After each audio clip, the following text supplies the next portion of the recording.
Ninja Fit blender won't start? If your Ninja Fit powers on but won't start blending, here's how to fix it fast. No resets needed. Step 1. Align the cup tabs. Make sure the tabs on the cup line up with the grooves on the base. If they're even slightly off, the safety switch won't engage and nothing will happen. Step 2. Press down firmly and evenly. Once aligned, press straight down with steady pressure. Don't tilt or twist. The machine only activates with a clean vertical press. Step 3. Clean the cup tabs and base ring. Dried smoothie residue around the tabs or motor ring can block proper contact.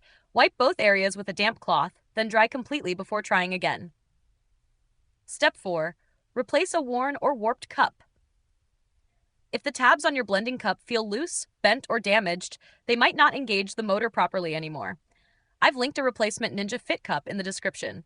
It fits perfectly and locks in with a satisfying click.